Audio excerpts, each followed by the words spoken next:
مهمانی تهران باشید. مهمان تهران باشید. مهمانی تهران باشید. مهمان تهران باشید.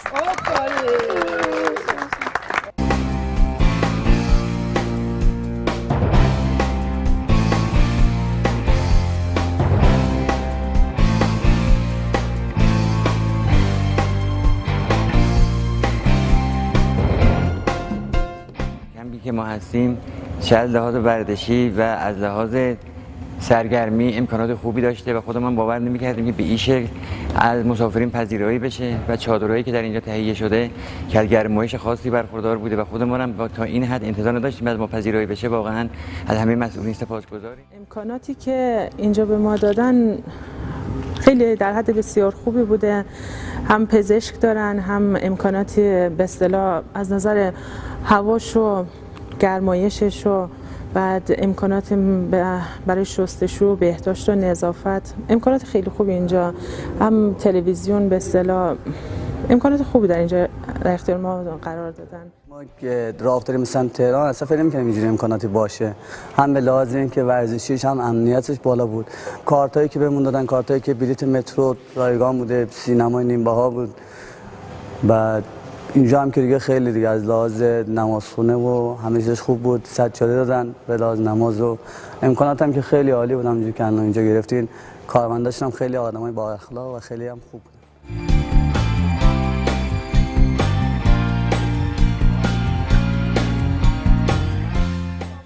نوشتن به خاطر اینکه ما یک بانک اطلاعاتی می‌خوایم از گردشگران درست بکنیم که من بعد کارهای گردشگری برای سالهای آینده و اطلاع رسانی انجام شه، کار شما سبک بشه، بعداً براشون اطلاع رسانی کنیم. چون ممکنه گردشگری از فصل بهار که تمام شد فصل به فصل بخواد شهرداری گردشگری رو ادامه بده. این رو ببرن روز آژانس به اون آدمایی که عضو شدن به گردشگری علاقه‌مند هستن روی اون سامانه اطلاع رسانی کنن. مسئول خط امضا کنیم. بنر تهران کارت تو اون ایستگاه بچسبونیم. بعد چیز بکنیم که این کار جا بیفته. میگم 80% الی 70% تماس ما همه شهروندا دارن برای گردشگری، چون مردم دیگه یه ساعاتی یه روزایی از ایام سال دوستان استراحت کنن. میگم بحث پولش هم نیست. وقتی با شهروندا صحبت میکنیم میگه خانم خودت اصلا بحث پولش نیست، پولو نگید، دوست داریم یکی از ما رو راهنمایی کنه، جای خوب شهر رو ببره.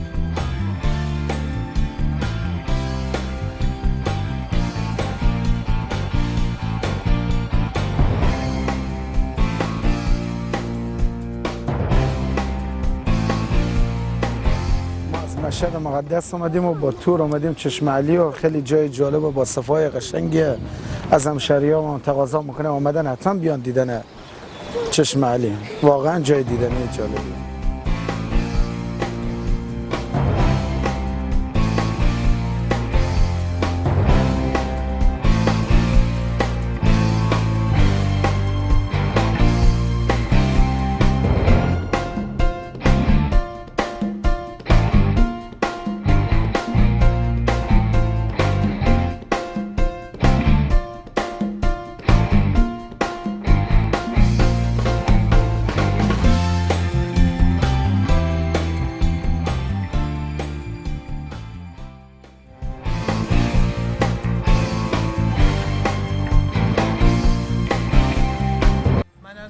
شما خودم از مشهد عازم تهران شدم و از بنرهایی که در سطح شهر بود من اطلاع پیدا کردم، با 137 ارتباط برقرار کردم و از طریق 137 نزدیکترین توری که نزدیک حالا محل اسکانم بود رو به من اطلاع رسانی کردم و من تماس گرفتم و بقیه مراحل.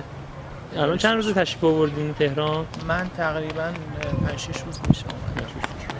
بعد بفرمایید که خدماتی که این تورا ارائه دادن چطور بوده؟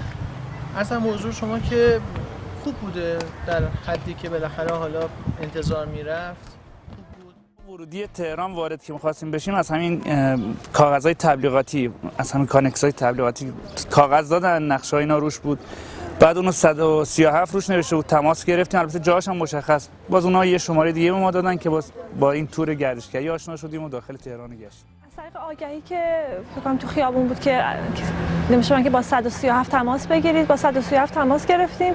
بعد اونجا شماره نزدیکترین آژانس گردشگری رو که به محل اقامتمون نزدیک بود رو دادن، تماس گرفتیم و ثبت نام کردیم. خدماتش ما بار اول بود که با تور می اومدیم، یکم این حالت جمعی اومدن و یکم منتظر هم بودنش یکم برامون سخت بود، ولی در کل خوب بود، چون توی یه روز تونستیم 3 جا رو ببینیم که توی تهران بود تا الان نیومده بودیم. من از تهران هستم. توی ایام عید مسافرت نرفتیم، خواستیم جای دیدنی تهران رو ببینیم که این مراکزی که شهرداری گذاشته بود دیدن کردیم، دیدیم که هم جای دیدنی تهران رو معرفی کرده، هم کارتایی دادن به ما که میتونستیم نیمبها از بلیط‌ها استفاده بکنیم و همین تورای گردشگری داشتن که با شماره 137 تماس میگرفتیم، میتونستیم تورای 1 روزه نیم روزه استفاده بکنیم.